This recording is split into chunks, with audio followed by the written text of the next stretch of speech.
So the Supreme Court avoided the big issue. So the headline that you're hearing today from the left is, oh my God, the Supreme Court has stood with religious people against gay people. That's what the Supreme Court just did. Okay, first of all, here's my view of this case and every other case like it. I do not believe that it is the government's job to tell you who you can and cannot do business with. And that includes discrimination. Okay, I'm open about this. I think that if you want to discriminate against a Jew, that is your problem. And you know what I will do? I will go start an alternative business and I will run you out of business. I will go to the business across the street and they will get my patronage and they will run you out of business. I think this is true across the board. I don't see why this is a freedom of religion issue per se, because it seems like a freedom of association issue to me. Now, I understand this is unpalatable to people because we have this weird idea in America that if you don't like something, it ought to be illegal. Well, I don't like a lot of things.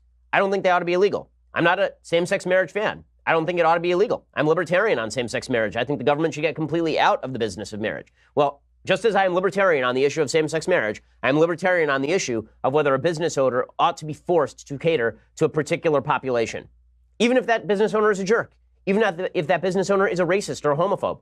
Well, you want to be a racist or a homophobe? Guess what? You're going to go out of business because that's the way the market works. Capitalism is the single greatest force for tolerance in the history of humanity, not government control from above. Okay, so that's my perspective on this. But this case doesn't go that far. It also doesn't go as far as to even say that religious people have a right to act religiously in their business.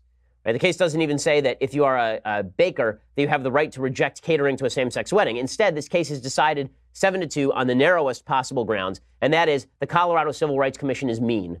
Really, that's how the case was decided. The case is written by Anthony Kennedy, who's an execrable justice, just an awful, awful justice.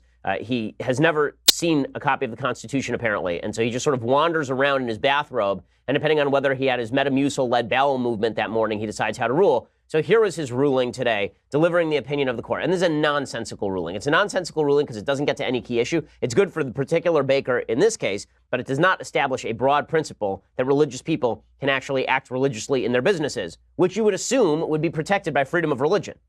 I mean, when I say freedom of religion, generally what I mean is my ability to act religiously throughout my life, including in my business. That's not what the Supreme Court says. Instead, they simply evade the issue.